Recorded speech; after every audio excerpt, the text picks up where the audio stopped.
Hello my dear students, welcome to Phoenix EDU। आज एक बहुत ही इंटरेस्टिंग लेक्चर आपके लिए लेके आया हूँ, रोलिंग ऑन इंक्लाइन। बहुत बच्चे परेशान होते हैं रोलिंग इंक्लाइन में क्या होता है, कौन सा नीचे जा रहे हैं, कौन सा स्पीड ज़्यादा है, कौन पहले पहुँचेगा, कौन बाद में पहुँचेगा। आपके सारे डाउट्स क्लियर हो जाएंगे, ये मेरा वादा है। आप इस लेक्चर पर बने रहे, बहुत ही बढ़िया और इंटरेस्टिंग लेक्चर होने वाला है। क्या क्या टॉपिक्स कवर होने वाले मैंने यहाँ लिख रखा है। Topic number 1, direction of friction. अब रोलिंग ऐसे नीचे आ रहा है तो फ्रिक्शन का डायरेक्शन किधर होगा, नीचे की तरफ होगा या ऊपर की तरफ, या नीचे से ऊपर जा रहा है तो उसका डायरेक्शन किधर होगा। ये दो चीज़ पहले डिस्कस करेंगे। सेकंड, नीचे जब आ रहा है along the incline plane, pure rolling conditions discuss करने वाले हम लोग। ओके, स्लाइडिंग नहीं डिस्कस करेंगे। तो प्योर रोलिंग कंडीशन में आपका एक्सेलरेशन की वैल्यू क्या होगी वो डिस्कस करेंगे। नीचे जब पहुँचेगा उसकी वेलोसिटी क्या होगी, उसकी काइनेटिक एनर्जी क्या होगी, ये सारी चीज़ें डिस्कस करेंगे। देन उसका फ्रिक्शन का वैल्यू क्या होगा वो डिस्कस करेंगे। ये सारी चीज़ें डिस्कस करने के बाद कुछ 4-5 ट्रिकी क्वेश्चंस करेंगे जो आपको कॉन्सेप्ट बिल्ड करा देंगे। ये मेरा गारंटी है कि आप ये 30 to 45 मिनट्स या 1 आवर का लेक्चर रहेगा जिसमें मैं सारे टॉपिक्स आपको बिठा दूंगा आपके माइंड में, गारंटी है। So let's begin the show. Okay, so first thing, direction of friction. So what do mean by direction of friction. Friction का डायरेक्शन क्या होता है। बहुत बच्चे ये मानते हैं friction is always opposite the motion. पहली बात तो ये मिसकंसेप्शन है। फ्रिक्शन किसी को रोकना नहीं चाहता, वो चाहता है दो लोगों के बीच में प्यार बना रहे। तो फ्रिक्शन चाहता है दो चीज़ें कांटेक्ट में साथ में रहे, तो वो फ्रिक्शन किसी को रोकना नहीं चाहता। पहली बात ये माइंड में क्लियर करनी है। और अगर प्योर रोलिंग है तो ये कंडीशन में फ्रिक्शन स्टैटिक है कि काइनेटिक है, ये भी आपको समझना है ना। Friction actually pure rolling condition क्या बताती है। प्योर रोलिंग बताती है relative velocity at the point of contact is 0। Pure rolling हम लोग ज़्यादा डिटेल में नहीं जाएंगे, अपना टॉपिक है अलोंग द इंक्लाइन। तो आपका थोड़ा सा प्रीरिक्विजिट होना चाहिए कि आप इन टॉपिक्स से पहले इसके कुछ फंडामेंटल्स क्लियर करके आइए। यहाँ से आपको फंडामेंटल क्लियर कराने का वादा मेरा है ना। तो प्योर रोलिंग कंडीशन में क्या बताता है, दो कॉन्टैक्ट पॉइंट्स जो होते हैं उनकी रिलेटिव वेलोसिटी 0 होती है। तो थोड़ा सा आइडिया दे ही देता हूँ, है ना। तो प्योर रोलिंग कंडीशन में क्या होता है, ये पॉइंट में अगर A मान लूँ, ये आपका सरफेस, उसके जस्ट नीचे पॉइंट B मान लूँ, इन दोनों के बीच वेलोसिटीज और एक्सेलरेशन सेम होने चाहिए। मतलब VA must be equal to VB और acceleration of A must be equal to acceleration of B। ये प्योर रोलिंग कंडीशन होती है। अगर ग्राउंड रेस्ट पे है तो वेलोसिटी ऑफ A 0 होना चाहिए, वेलोसिटी ऑफ A 0 होना चाहिए। तो अगर ये रोल कर रहा है ओमेगा से, तो यहाँ एक वेलोसिटी ओमेगा आर तो होती है, और इसकी खुद की सेंटर ऑफ मास की वेलोसिटी V है, तो वो भी आगे होती है। तो अगर V और ओमेगा आर इक्वल हो जाए तभी B के इक्वल हो गया, बिकॉज V ग्राउंड है। ग्राउंड कैसा माना हमने, रेस्ट पे है। अगेन ये ग्राउंड ना हो कि कोई ट्रक पे चल रहा हो, ट्रक चल रही हो, तो VE minus omega R V truck की वेलोसिटी के बराबर होगा, याद रखना। तो रियलिटी ये है। तो इफ़ VB इक्वल टू 0, अगर B की वेलोसिटी 0 है तो हम क्या कह सकते हैं, VA equal to 0, that implies V minus omega R equal 0 या V equal to omega R. ये कंडीशन पे आ सकते हैं। अगेन ये कंडीशन कब ट्रू है, जब आपका ग्राउंड रेस्ट पे है, ग्राउंड मूविंग हो, जैसे ट्रक के अंदर ये बॉल रोल हो रहा हो, तो ट्रक की वेलोसिटी के बराबर ये दोनों का रिलेटिव वेलोसिटी होना चाहिए। ओके, तो ये कंडीशन है। सिमिलरली अगर ये एक्सेलरेट कर रहा है अल्फा से, तो यहाँ का एक्सेलरेशन, सेंटर ऑफ मास का एक्सेलरेशन A है, तो आप इसके बारे में क्या लिख सकते हो, एक्सेलरेशन ऑफ B 0 है। एक्सेलरेशन ऑफ B कितना है, 0 है। एक्सेलरेशन ऑफ B 0 है बिकॉज वो ग्राउंड है, ग्राउंड रेस्ट पे है, तो एक्सेलरेशन ऑफ B 0 मान लेते हैं। तो acceleration of A must B 0, that is यहाँ पर एक्सेलरेशन हो जाएगा अल्फा आर, वो इधर होगा alpha R along the surface, और यहाँ पर एक्सेलरेशन हो जाएगा A। तो A माइनस अल्फा आर की वैल्यू एक्सेलरेशन ऑफ B के बराबर जो 0 है। तो A equal to alpha R condition भी आपको याद रख सकते हो। ये दो कंडीशंस की जरूरत पड़ेगी pure rolling conditions. Basic pure rolling condition मैंने डिराइव की है, वेयर ग्राउंड को रेस्ट पे माना मैंने। अगेन ग्राउंड ना हो के ट्रक होता तो ट्रक मूविंग हो, तो acceleration of A minus alpha R must be equal to acceleration of truck, ये होता रियलिटी। ओके, तो ये प्योर रोलिंग कंडीशन है। अभी हमारा एक्चुअल टॉपिक पे आने वाले रोलिंग ऑन इंक्लाइन। तो रोलिंग ऑन इंक्लाइन में ये प्योर रोलिंग कंडीशन की कहीं ना कहीं जरूरत पड़ेगी। तो आपको याद रखना है A equal to alpha R होगा और V equal to omega R होगा, V equal to omega R होगा प्योर रोलिंग कंडीशन में। अगेन प्योर रोलिंग ना हो कि स्किडिंग हो सकती है, तो अलग बात है ना। सो हम लोग प्योर रोलिंग कंडीशन मतलब रोलिंग हो रहा है। चलो अभी फ्रिक्शन का direction on a inclined plane, direction of friction on a inclined plane. तो यहां पर हम लोग ले रहे हैं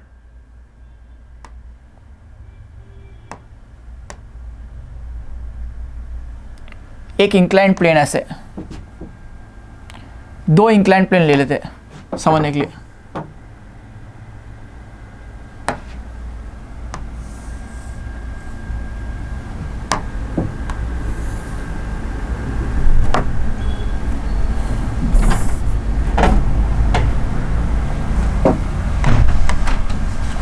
ओके तो यहाँ पर हम लोग 2 इंक्लाइन प्लेन ले चुके हैं एट एन एंगल थीटा, ये भी सेम एंगल पे है।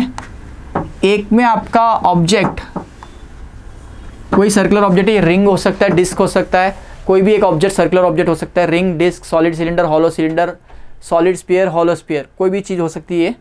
ओके ये ऊपर जाने की कोशिश कर रहा है, इट इज़ मूविंग अपवर्ड्स। तो आप सोचो इसके पास कुछ वेलोसिटी v है, तो ये कब तक ऊपर जाएगा, जब तक इसकी काइनेटिक एनर्जी खत्म ना हो जाए। तो जब ऊपर जा रहा है, काइनेटिक एनर्जी खत्म हो रही है, तो कौन खत्म कर रहा है? Gravitational potential energy. तो ये ग्रेविटेशनल पोटेंशियल एनर्जी के लिए ये वेलोसिटी घटनी चाहिए या ओमेगा घटना चाहिए। रोटेशन प्योर रोलिंग हो रहा है तो रोटेशन घटना चाहिए। ओमेगा घटाना का मतलब क्या हुआ, आपका ऑब्जेक्ट रोल करके ऊपर जा रहा है तो कैसे जाएगा, ऐसे जाएगा, लॉजिकल बात है। ऐसे जा रहा है इसका मतलब क्या हुआ, it is moving in A anti clockwise sense here, ऐसे घूम के ऊपर जा रहा है, राइट।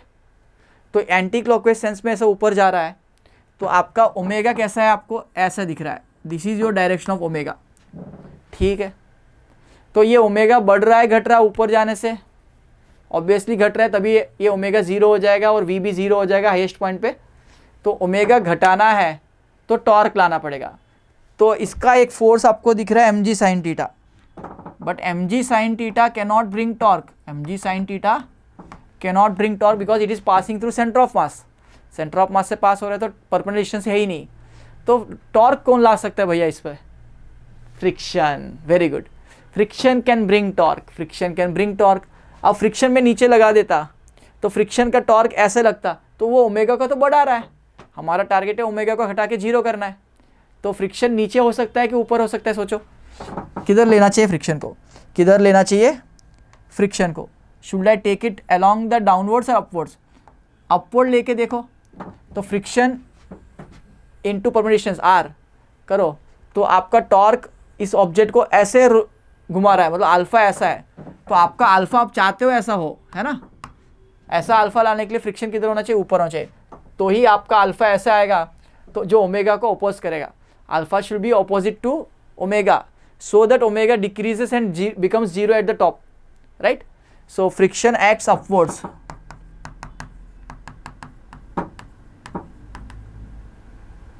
up the inclined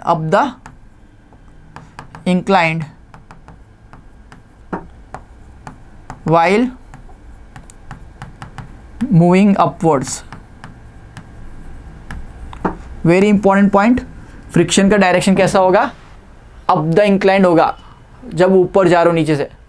तो ऑब्वियसली नीचे जाने से क्या होना चाहिए, इट शुड बी ऑपोजिट, है ना। नीचे आगे आने से नहीं, ऐसा सोच रहे हो तो गलत सोच रहे हो, है ना। नीचे आते वक्त क्या होगा वो भी देखते हैं, अभी ढंग से सोचते हैं। ओके तो यहाँ पर मैं छोटा सा सर्कुलर ऑब्जेक्ट ले लेता हूँ।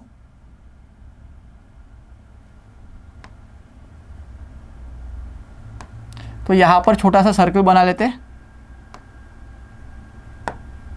तो ये सर्कल में आप देखो mg sin थीटा ऐसा लग रहा है, ठीक है। अब ये प्योर रोल कर रहा है तो ओमेगा कैसा होगा, अब ये नीचे आ रहा है तो ऐसे क्लॉकवाइज घूम के नीचे आ रहा है, आप देख सकते हो क्लॉकवाइज घूम के नीचे आ रहा है ना। तो ये ऐसे घूम रहा है तो इसका ओमेगा तो ऐसा आना चाहिए। ओमेगा लाएगा कौन, जब रेस्ट से चालू हो तो ओमेगा लाएगा कौन, फ्रिक्शन ही ला सकता है। तो friction should increase its omega, जब नीचे आएगा इसका v बढ़ जाएगा मतलब ओमेगा भी बढ़ जाएगा। तो फ्रिक्शन ही तो इसको ओमेगा बढ़ा या घटा सकता था, तो यहाँ तो घटा रहा था ऊपर आके, तो यहाँ नीचे आएगा तो सोचो, तो ये नीचे फ्रिक्शन लगाते हैं टॉर्क उल्टा आता, तो अल्फ़ा उल्टा आता तो ये ओमेगा को डिक्रीज करता, हमको तो ओमेगा प्रोड्यूस करना है, ओमेगा तो इनिशियली 0 है, तो फ्रिक्शन किधर आना चाहिए, इस केस में भी फ्रिक्शन ऊपर ही आएगा, इस केस में भी फ्रिक्शन ऊपर ही आएगा। बहुत इंपॉर्टेंट पॉइंट समझना, फ्रिक्शन यहाँ पर और यहाँ पर दोनों केस में फ्रिक्शन का डायरेक्शन अप द इंक्लाइंड है। अब ये फ्रिक्शन ऐसा होगा तो अल्फ़ा कैसे प्रोड्यूस करेगा, ऐसे, और अल्फ़ा और ओमेगा सेम डायरेक्शन में हो तो क्या होता है, एक्सेलरेशन वेलोसिटी सेम डायरेक्शन में तो वेलोसिटी बढ़ती है, तो angular acceleration same direction as omega, तो ओमेगा बढ़ेगा, और वही चाहते हैं जब नीचे आता है तो ओमेगा बढ़ता है, प्रैक्टिकल चीज़ है। सो यहाँ पर हम देख सकते हैं friction acts up the inclined while rolling down, while moving down। तो ऊपर जा रहे हो या नीचे जा रहे हो, फ्रिक्शन का direction always up the inclined है। ऊपर जा रहे हो या नीचे जा रहे हो, फ्रिक्शन का direction always up the inclined है। अब बताओ ये फ्रिक्शन स्टैटिक है कि काइनेटिक है, तो बहुत बच्चे सोचते फ्रिक्शन तो मोशन में है तो काइनेटिक होना चाहिए, बट ये गलत सोच है। पीछे रोलिंग मोशन पढ़ाया था मैंने आपको, प्योर रोलिंग, तो वो बताता है कि अलोंग द इंक्लाइन उस पॉइंट ऑफ कॉन्टैक्ट पे रिलेटिव वेलोसिटी 0 होती है। तो हम यहाँ ध्यान से ऑब्जर्व करें, इस पॉइंट का और इस पॉइंट का रिलेटिव वेलोसिटी 0 है, मतलब ये दोनों पॉइंट एक दूसरे के पॉइंट ऑफ व्यू से रेस्ट पे है। सेम लॉजिक यहाँ पर भी होता है। तो ये फ्रिक्शन स्टैटिक फ्रिक्शन है, this friction is static friction, friction is static.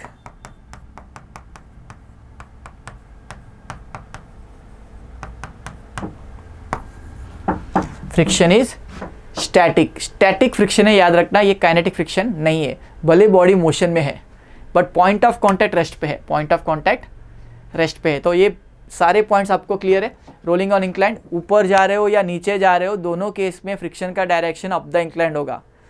Second point, friction जो हो रहा है वो स्टैटिक फ्रिक्शन है। तो फ्रिक्शन अगर स्टैटिक है तो आप एक और बात सोचने पे मजबूर करूँगा, वर्क डन हमने वर्क एनर्जी पावर से पढ़ा था, फ्रिक्शन का स्टैटिक फ्रिक्शन का वर्क डन होता है 0, बिकॉज स्टैटिक का मतलब वो रिलेटिव वेलोसिटी उस पॉइंट की 0 है, तो उस पॉइंट का displacement all the times, body का टोटल डिस्प्लेसमेंट हो रहा है बट उस पॉइंट का जहाँ पर फोर्स लग रही है उस पॉइंट का कोई डिस्प्लेसमेंट पार्डन मी, उस पॉइंट का कोई डिस्प्लेसमेंट नहीं हो रहा है, उस पॉइंट का कोई डिस्प्लेसमेंट नहीं हो रहा है। इसीलिए ये फ्रिक्शन कहलाएगा स्टैटिक फ्रिक्शन। तो work done bye static friction is 0, work done bye static friction is 0, work done bye static friction is 0। Very important point. ये 4 इंपॉर्टेंट कंक्लूजन्स, ऊपर जा रहा हो नीचे जा रहा हो फ्रिक्शन का डायरेक्शन सेम होता है। सेकेंड चीज, फ्रिक्शन स्टैटिक इन नेचर है, उसका वर्क डन 0 है। ओके, सो ये इंपॉर्टेंट कंक्लूजन्स हमने इसमें डिस्कस किए। अब हम लोग अपना टॉपिक पे आते हैं, रोलिंग ऑन इंक्लाइन के पैरामीटर्स निकालेंगे, वेलोसिटी क्या होगा, एक्सेलरेशन क्या होगा, फ्रिक्शन की वैल्यू क्या होगी, what is the minimum friction coefficient of friction required, है ना, उससे कम होगा तो स्लाइडिंग हो जाएगा, वो अलग चीज़ है, तो उसको भी डिस्कस करेंगे हम लोग। चलो स्टार्ट करते हैं अपनी जर्नी को, कंटिन्यू करते हैं नेक्स्ट स्लाइड पे।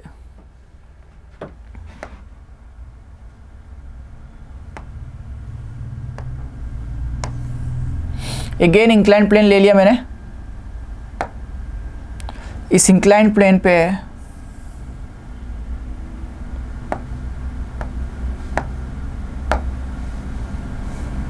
हम कुछ पैरामीटर्स डिफाइन करने वाले अभी। तो यहाँ पर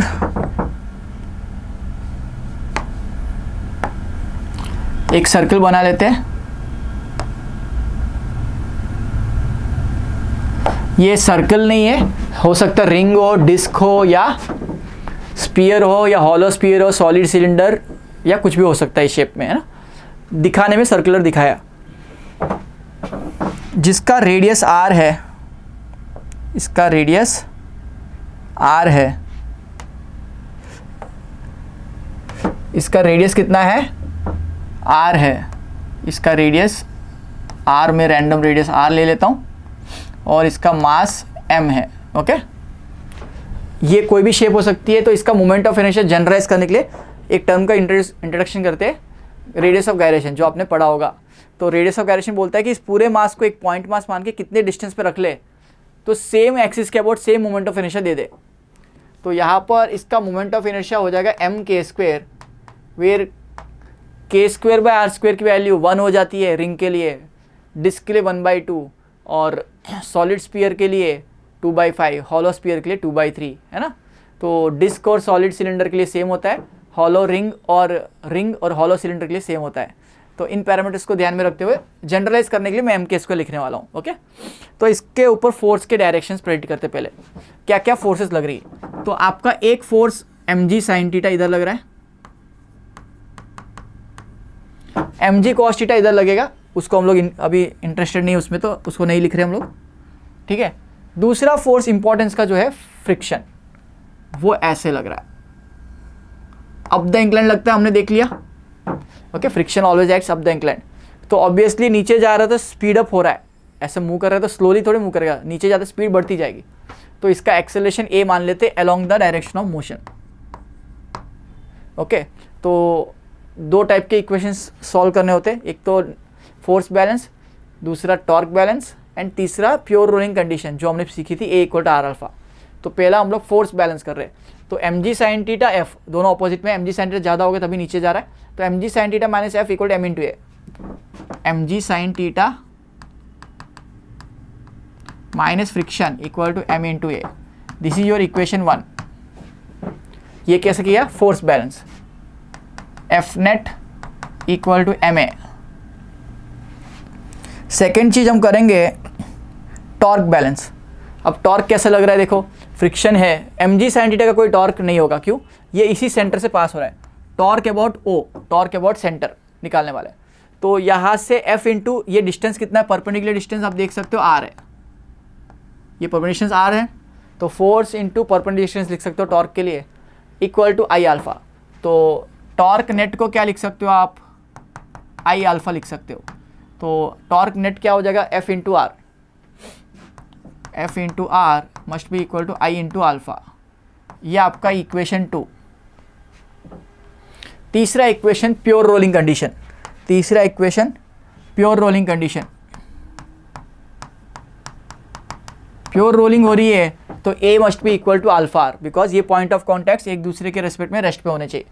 तो ए इक्वल टू अल्फा आर, तो ए इक्वल टू अगर अल्फा आर है, इसको इक्वेशन 3 बोल सकते हो। तो मैं इस थर्ड इक्वेशन से अल्फा को ए बाय आर लिख सकता हूँ, मैं इसको अल्फा को क्या लिख सकता हूँ, चाहे तो ए बाय आर लिख दो, इसको थर्ड इक्वेशन बोल दो। इस इक्वेशन को 2 में प्लग कर देते और आर को नीचे ले आते, तो क्या होगा देखो, एफ की वैल्यू हो जाएगी आई अल्फा की जगह ए बाय आर, एक आर और नीचे आ गया, ए बाय आर स्क्वायर हो गया। इस इक्वेशन को मैं इक्वेशन 1 में प्लग कर दूं तो आपका एम जी साइन टीटा, इसको plug in 1, okay, plug in equation 1। तो M G sine theta minus I A by R square को उधर लेके जाता हूँ, माइनस एफ को उधर ले आओ, प्लस एफ हो जाएगा, तो equal to M into A plus I A by R square. दोनों में एक्सेलरेशन कॉमन आ रहा है, एक्सेलरेशन निकालना हमारा टारगेट है फर्स्ट पार्ट में, तो एक्सेलरेशन निकालते हैं इससे। तो एक्सेलरेशन को क्या लिख सकते हो आप यहाँ से, M G sine theta by M plus I by R square, M plus I by R square. ये आपका फॉर्मूला हो गया एक्सेलरेशन का। इसको और इजी करने के लिए कुछ बुक्स में क्या करते हैं, एम को हटाना होता है क्वेश्चन में से, तो आई को क्या लिख सकते हो, एम के स्क्वेयर, वेयर एम के स्क्वेयर हर सिचुएशन के लिए अलग अलग होगा, है ना। तो के स्क्वेयर बाय आर स्क्वेयर हमारा जनरली काम का होता है, तो वो आपको रिंग के लिए 1 है, डिस्क के लिए 1/2, हॉलो सिलेंडर के लिए 1, सॉलिड सिलेंडर के लिए 1/2, हॉलो स्फीयर के लिए 2/3 और सॉलिड स्फीयर के लिए 2/5 होता है। तो इसको मैं एम के स्क्वेयर लिखूँ और मास कैंसिल कर दूँ ऊपर नीचे से, तो एक्सेलरेशन का फॉर्मूला जी साइन टीटा, देखो इसको एम के स्क्वेयर लिख रहा हूँ तो दोनों में से मास कॉमन किया और ऊपर से मास कैंसिल कर दिया, तो मैं इसको लिख दूंगा 1 plus K square by R square. Super duper important formula है, याद भी रख सकते हो और मेथड भी आपने समझ ली इसको कैसे डिराइव करते हैं। Acceleration is G sine theta over 1 + k² r²। तो k² r² की वैल्यू कम से कम होती है 2/5 दैट इज 0.4, 2/3 0.67, 1/2 0.5 और 1 मतलब सबसे ज़्यादा एक्सेलरेशन किसका है देखा जाए सिलेंडर हॉलोस्फीयर वगैरह में, तो आपको k/r² के ऊपर डिपेंड करता है। तो सिलेंडर का, हॉलो सिलेंडर का, सॉलिड सिलेंडर का अलग है, हॉलोस्फीयर का अलग है, इन सबको आप कंपेयर करना है। तो एक्सेलरेशन किसका ज़्यादा है वो देखना होता है। तो k² r² is a determining factor. G sine theta सबके लिए सेम है। अगर मास और रेडियस सेम है तो सब लोग ऐसे नीचे गिरे। मास और रेडियस पे डिपेंड कर रहा है क्या फॉर्मूला? देखो, मास और रेडियस पे डिपेंड नहीं कर रहा है ना। आप कैसा भी मास ले लो, कैसा भी रेडियस ले लो, छोटा सा स्पीयर हॉलो स्पीयर ले लो और बड़ा सा सॉलिड स्पीयर ले लो, हॉलो स्पीयर ले लो, दोनों ही सेम एक्सेलरेशन से नीचे जाएंगे, है ना, दोनों ही सेम एक्सेलरेशन से नीचे जाएंगे। तो आप ये देख सकते हो कि मास पे डिपेंड नहीं कर रहा है पूरा फॉर्मूला, मास पे इंडिपेंडेंट है। ओके, मास कैंसिल हो गया है, सिर्फ k² r² डिटरमाइन करता है क्या चीज़ें होने वाली है। तो यहाँ तक आप नोट कर लीजिए अच्छे से, इसको थोड़ा सा कंपेयर करने में हेल्प करता है आगे। तो k² की वैल्यू आप एक बार नोट कर लीजिए क्या क्या होती है। 1 फॉर रिंग और हॉलो सिलेंडर दोनों के लिए होती है। 1/2 होती है किसके लिए? देखो 1 सबसे बड़ा है, उसके बाद 2/3 हॉलो स्पीयर, 2/3 0.67। मैं ऑर्डर में लिख रहा हूँ जिस ऑर्डर में बड़ा छोटा होता जाए। 2/3 किसके लिए? हॉलो स्पीयर, बिकॉज फॉर्मूला होता है 2/3 mr²। देन 1/2 सॉलिड सिलेंडर के लिए और डिस्क के लिए, 1/2 सॉलिड सिलेंडर के लिए या डिस्क के लिए। ओके, देन सबसे कम होता है 2/5 दैट इज 0.4। 2/5 होता है 0.4। 0.4 होने का मतलब क्या हो गया? Solid sphere. Okay, SC for solid cylinder, SS for solid sphere, disc, hollow sphere. Okay, ये सब चीज़ें आपने लिख ली। तो आप देख सकते हो इस ऑर्डर में k² है और acceleration is inversely proportional to k²। जिसका k² ज़्यादा होगा उसका एक्सेलरेशन कम होगा। तो एक्सेलरेशन ऑफ रिंग और hollow cylinder is smaller than acceleration of hollow sphere, smaller than acceleration of solid cylinder और डिस्क। सबसे ज़्यादा एक्सेलरेशन होगा सॉलिड स्पीयर का, मतलब कॉर्क बॉल और रबर बॉल छोड़ दो रोलिंग इंक्लाइन पे, सेम फ्रिक्शन सेम सरफेस पे, तो आपका सॉलिड स्पीयर नीचे जल्दी जाएगा। ओके, तो ये इसका इंपॉर्टेंस है, वेरी इंपॉर्टेंट लॉजिक। और डायरेक्ट क्वेश्चंस PYQs में आ चुके हैं इसी कॉन्सेप्ट पे।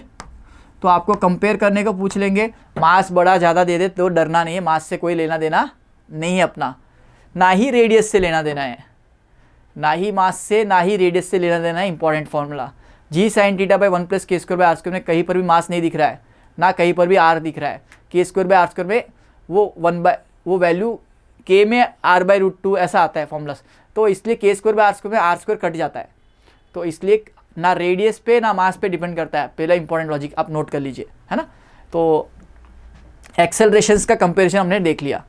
अब इसी चीज़ का वेलोसिटी क्या होगा, फ्रिक्शन क्या होगा नीचे आने पे, फ्रिक्शन रास्ते में क्या होगा, कहीं पर फ्रिक्शन कांस्टेंट होगा तो कितना होगा, वो चीज़ निकालेंगे।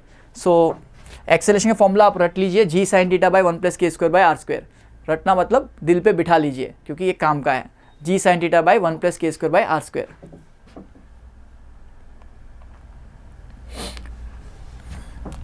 हम लोग वापस वही इंक्लाइन प्लेन बना रहे।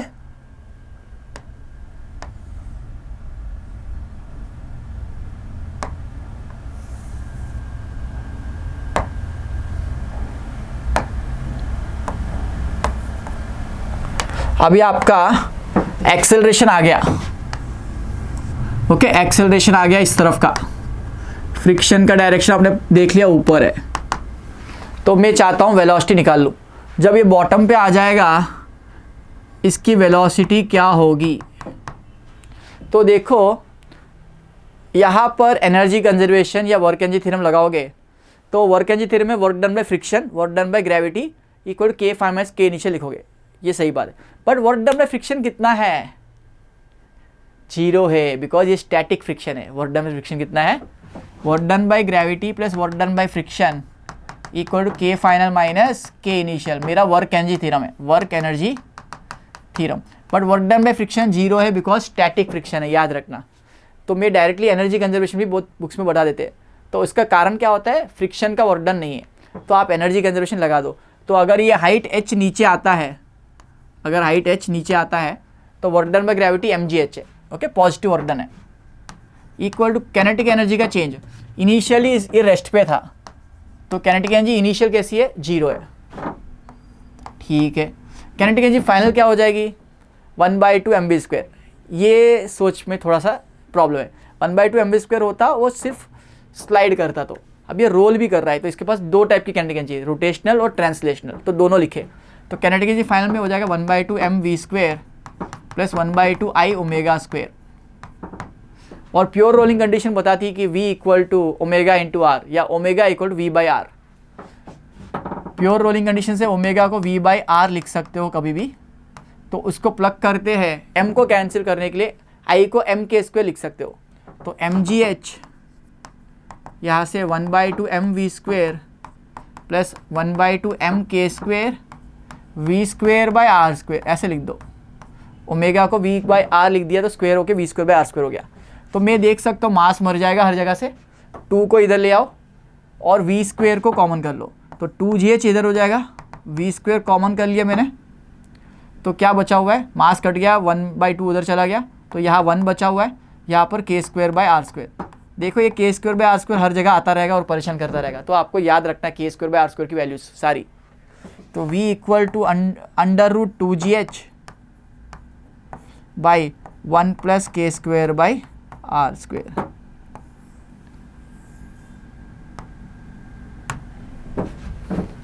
तो वेलोसिटी बॉटम पे किसकी ज़्यादा होगी, जिसका k²/r² छोटा होगा, बाकी √2g सबके लिए आ रहा है।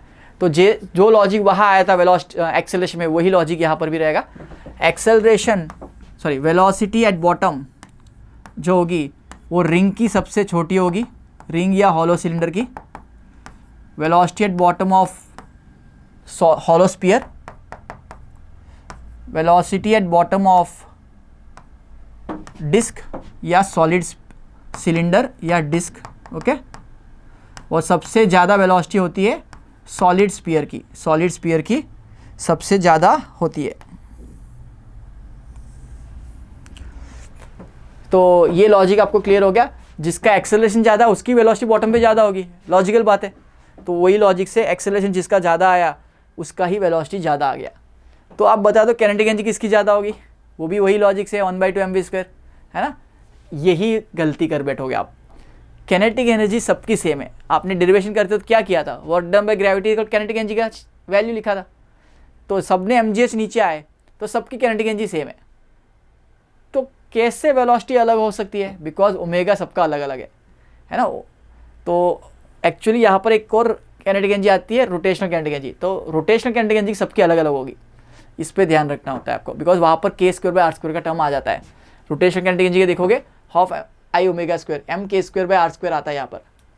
तो इसीलिए we cannot say that kinetic energy is different for any body. Kinetic energy for all bodies is same. Very important conclusion.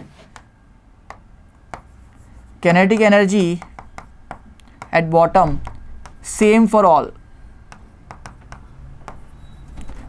सारे चारों केसेस के लिए kinetic energy सेम रहेगी। बहुत ही इंपॉर्टेंट कंक्लूजन है। kinetic energy सॉलिड स्फीयर हो, hollow sphere हो, ring हो, डिस्क हो, कुछ भी हो, सबके लिए सेम, क्योंकि सब रोल करके नीचे आए, तो सबकी kinetic एनर्जी सेम है, बट स्पीड सबकी अलग अलग है। समझने वाली बात है। वेलोसिटी सबकी अलग अलग है, बट kinetic एनर्जी सबकी सेम है, बिकॉज kinetic एनर्जी में रोटेशनल प्लस ट्रांसलेशन आ रहा है। ओके, तो kinetic एनर्जी अलग अलग है, kinetic एनर्जी अलग अलग है, वो ध्यान में रखिए। ओके, तो kinetic एनर्जी का फॉर्मूला जनरलाइज करना हो तो 1/2 mv² 1 + k²/r² कर सकते हो। इसको 2 से मास से मल्टीप्लाई डिवाइड कर लो, मतलब यहाँ मास 1/2 mv² कॉमन करते तो क्या बचता, k²/r² बचता। तो ये formula general kinetic energy for rotation plus translating bodies. Okay, 1 + k²/r² into 1/2 mv²। तो kinetic energy at bottom is same for all, because potential energy at the top is same for all. सब mgh पे थे, सब नीचे आ गए भाई, सबका kinetic energy bottom पे सेम है। तो दो इंपॉर्टेंट कंक्लूजन है, वेलोसिटी का formula under root 2gh 1 plus k² और वेलोसिटी आपको आ गई देन, बट कैनेटिक एनर्जी सबकी सेम है, कैनेटिक एनर्जी सबकी सेम है। वर्क डन बाय फ्रिक्शन 0 है, स्टैटिक फ्रिक्शन है, याद रखना स्टैटिक है, स्टैटिक फ्रिक्शन का वर्क डन 0 होता है, स्टार्टिंग में डिस्कस कराया था मैंने थोड़ा सा। ओके, नेक्स्ट पॉइंट पे चलते हैं। अगर मैं जो कॉन्सेप्ट पढ़ा रहा हूँ उसको कॉन्सेप्ट क्लियर हो गए तो आपको कोई ट्रिकी क्वेश्चंस की जरूरत नहीं पड़ेगी, ये कॉन्सेप्ट ही आपको कॉन्सेप्ट बिल्डर्स है। बहुत बच्चों को कन्फ्यूज होता है वेलोसिटी ज़्यादा है तो कैनेटिक एनर्जी क्यों ज़्यादा नहीं है, ऐसा नहीं है, ध्यान रखना। ओके चलो नेक्स्ट हम लोग डिस्कस करेंगे इसका फ्रिक्शन क्या होगा।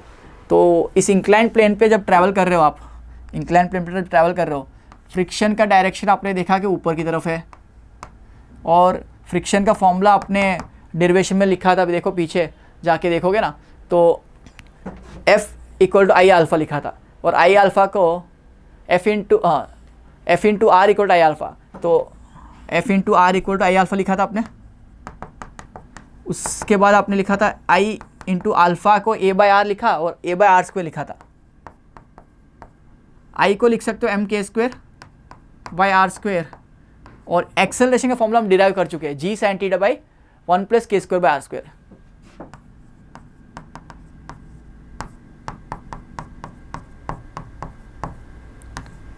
तो आप इस k²/r² को नीचे उल्टा करके लेके जाओ तो ये r²/k² होगा, तो ये आपका mg sin थीटा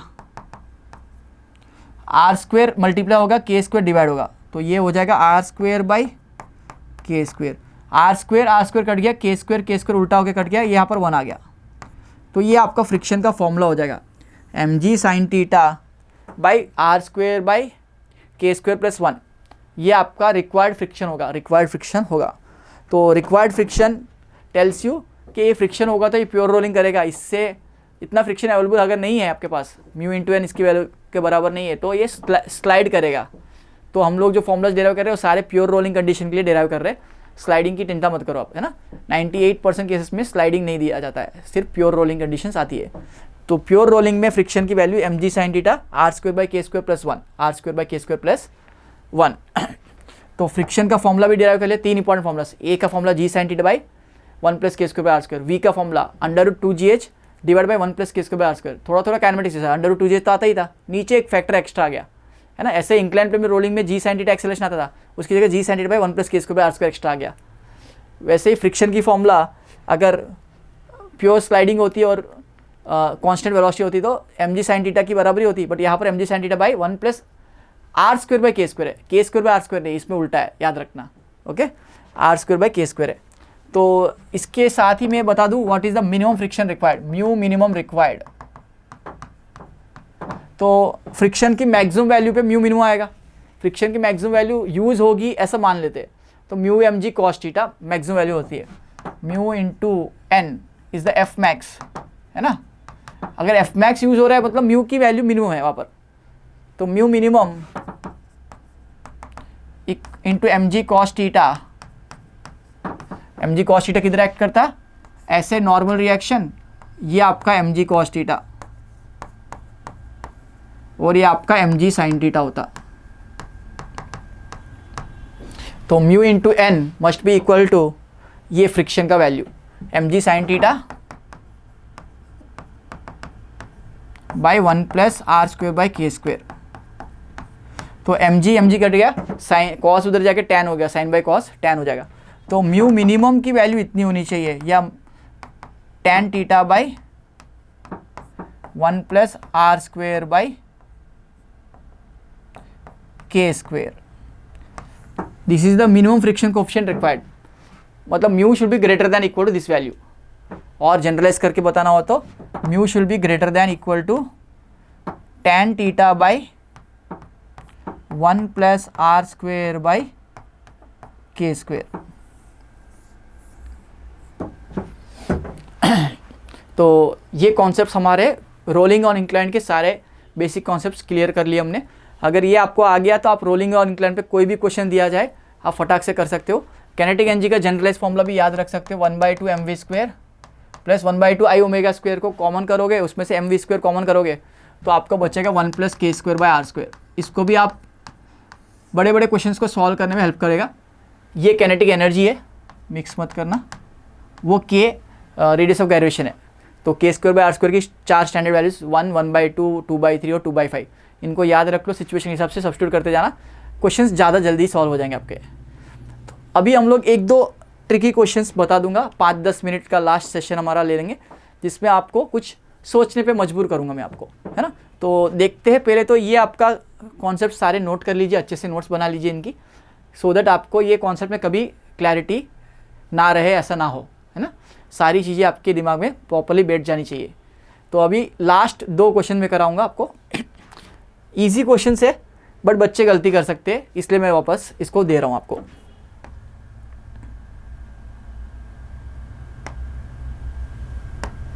दो इंक्लाइन प्लेन ले लेता हूं मैं,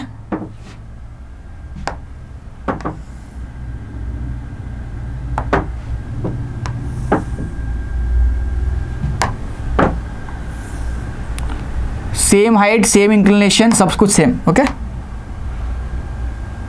ये थीटा है सेम दोनों के लिए, दोनों को सेम हाइट से। यहां पर एक स्फेरिकल बॉडी, मान लो सॉलिड स्फीयर मान लेते एग्जांपल के लिए, हाइट h से रिलीज कर देते हो, और यहां पर एक ब्लॉक रख देते हो,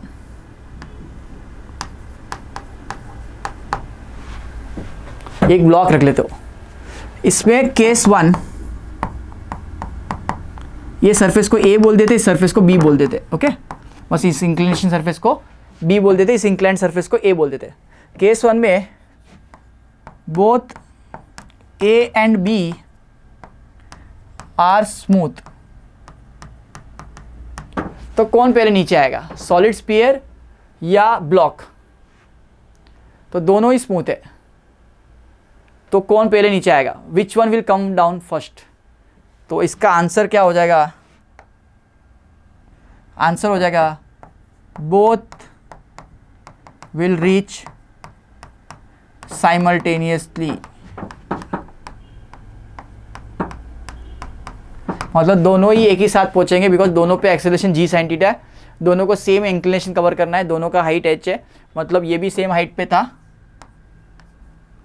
दोनों को सेम हाइट नीचे आना है या सेम इंक्लाइन लेंथ कवर करना है, बिकॉज एंगल भी थीटा था, तो दोनों को सेम एंगल कवर करना है, दोनों का एक्सेलरेशन g sin थीटा है, वो बॉडी स्फेरिकल हो या क्यूबॉइडल हो, दोनों सेम टाइम पे पहुंचेंगे। सेकेंड ट्रिकी क्वेश्चन, केस 2,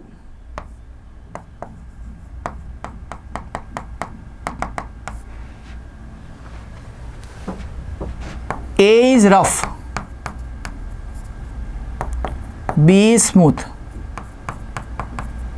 अब कौन पहले आएगा, ये रफ कर दिया मैंने, ये स्मूथ कर दिया, तो कौन पहले आएगा? तो आपने अभी फॉर्मूलास डिराइव किए, इसका एक्सेलरेशन का formula g sin theta by 1 + k² by r², but इसका एक्सेलरेशन तो सिर्फ g sin थीटा है, नीचे डिनोमिनेटर में 1 है, इसके डिनोमिनेटर 1 + समथिंग है, वो समथिंग 2/5 है सॉलिड स्फीयर के लिए, तो ऑब्वियसली इसका एक्सेलरेशन कम है, इसका एक्सेलरेशन ज़्यादा है, तो cuboid will come first, okay. तो आंसर हो जाएगा cuboid comes down first, cuboid comes down first. समझ में आया? बढ़िया है ना। अब देखो केस 3,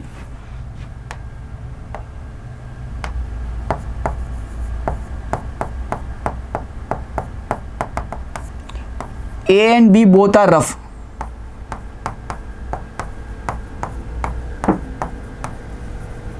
दोनों ही रफ कर देते हैं, तो दोनों रफ है तो ऑब्वियसली इसका acceleration g sin theta minus friction mu mg cos theta maximum friction लगेगा, है ना। ये काइनेटिक हो जाएगा, इसमें कोई प्योर रोलिंग कंडीशन है नहीं, रोल तो नहीं कर रहा है, स्लाइड ही कर रहा है, बट इसमें प्योर रोलिंग कंडीशन आ जाती है और इस पर फ्रिक्शन कम लगेगा।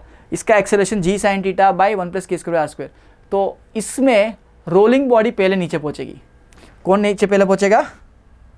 रोलिंग मोशन वाली बॉडीज पहले नीचे पहुंचेगी कंपेयर टू स्लाइडिंग वाली, है ना। Always rolling is preferred compare to sliding, है ना। आप व्हील्स से ही ट्रैवल करना पसंद करोगे ना, चलना डिफिकल्ट होता है, रोल करना ईजी होता है ना। स्केटिंग शूज़ लगा लो तो ईजी होता है, ऐसे ट्रैवल बैग्स को या ट्रॉलीज में ट्रैवल करना ईजी होता है, लगेज उठा के जाना मुश्किल होता है। तो rolling friction is always smaller, so ये जल्दी पहुँचेगा, ये लेट पहुँचेगा। तो यहाँ पर spherical bodies will reach first.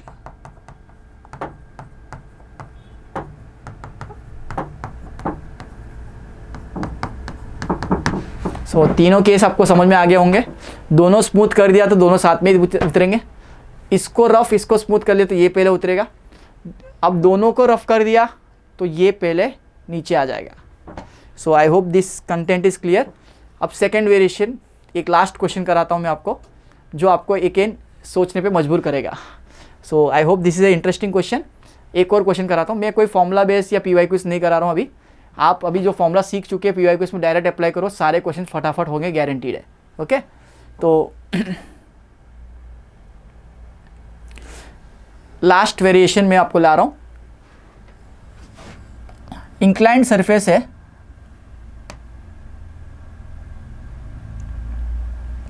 अब कर्व मान लो या इंक्लाइंड मान लो, सेम इंक्लिनेशन है सब कुछ। ओके, ऐसे इंक्लिनेशन है और कुछ ऐसा ही इंक्लिनेशन है, सब कुछ सेम है। या कुछ थोड़ा कर्व बना लेता है आपको समझने के लिए, ऐसे आके ऐसा है। ओके, सो दैट ये ऐसे अटक ना जाए और ऐसे जा पाए आगे। यहाँ से एक ऑब्जेक्ट को छोड़ देते, मान लो हाइट h1 है और ये सरफेस रफ है। ये सरफेस कैसा है? रफ है। और इस तरफ वाला सरफेस स्मूथ है। तो ये यहाँ ऊपर आके हाइट h2 तक जाता है। तो कमेंट ऑन h1 h2, आपके ऑप्शन से कमेंट करना है। h1 बड़ा है, h1 इक्वल टू h2 होता है। Option B h1 less than h2, option C h1 greater than h2, insufficient data.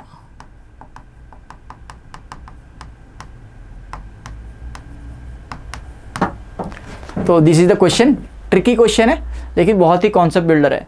तो अब अगर ये रोल करके नीचे आ रहा है तो ये रफ सरफेस पे आ रहा है, और जब ऊपर जा रहा है तो स्मूथ सरफेस पे जा रहा है। तो इंट्यूशन क्या होगा कि भाई रफ सरफेस में तो एनर्जी लॉस तो नहीं हो रहा था, लेकिन यहाँ पर तो स्मूथ है तो और ज़्यादा ऊपर जाना चाहिए। तो h2 greater than h1, that is the intuitive answer, but that is a absolutely blunder. So वो गलत आंसर हो जाएगा। इसको सोचने का तरीका, जब ये यहाँ से आ रहा है इसमें तो फ्रिक्शन लॉस है ही नहीं, बिकॉज रोलिंग कैसा हो रहा है? प्योर रोलिंग हो रहा है। तो पॉइंट ऑफ कॉन्टैक्ट ऐसे भी एक दूसरे के रेस्ट पे रहने वाले। तो जब यहाँ पर आ जाएगा उसके पास जो कैनेटिक एनर्जी होगी वो होगी 1/2 mv², that is kinetic energy translational plus kinetic energy rotational. Okay, rotational kinetic energy को ख़त्म करना हो तो टॉर्क चाहिए, और टॉर्क लाता है फ्रिक्शन, जो यहाँ ख़त्म ही नहीं हो रहा है। जब ये ऊपर जाएगा यहाँ से, यहाँ इसका v 0 हो जाएगा, वेलोसिटी 0 हो जाएगी वो हाइट पे। बट ये रोल कर सकता है, ऐसे ऐसे रोल कर सकता है, सिर्फ घूम रहा है, आगे पीछे नहीं हो जा रहा है, रोटेट कर रहा है। I omega rotational kinetic energy is not killed, rotational kinetic energy doesn't change on smooth surface.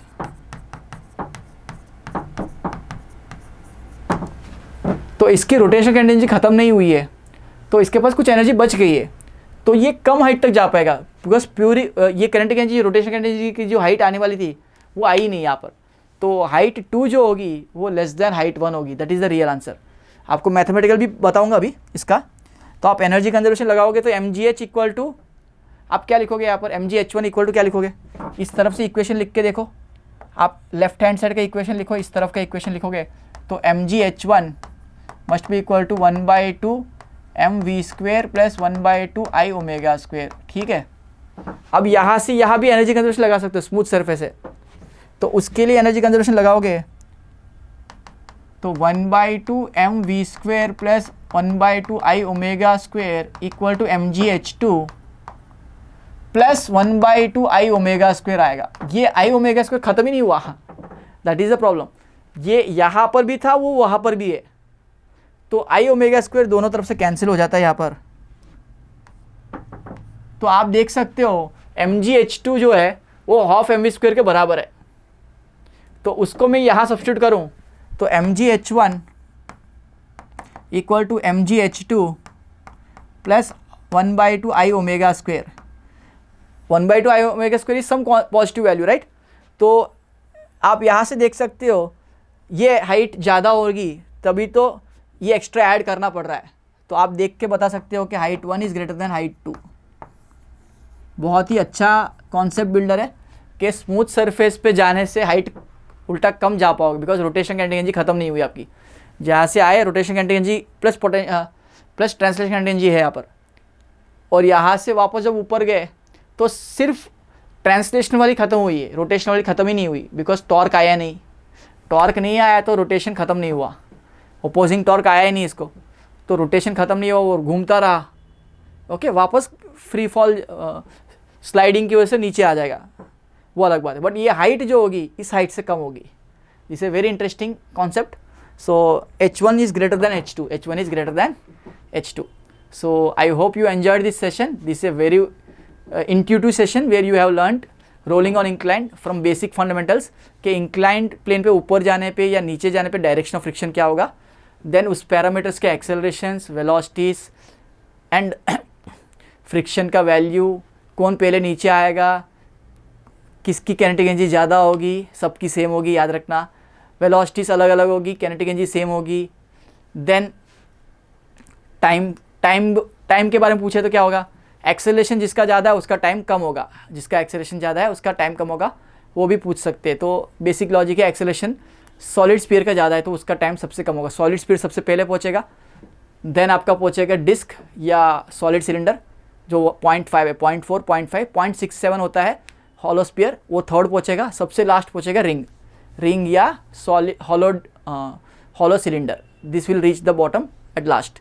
So we have completed a very interesting session on rolling on inclined plane. I hope you enjoyed this session. Like करिए, share कीजिए with your friends. Have a great day. Bye bye.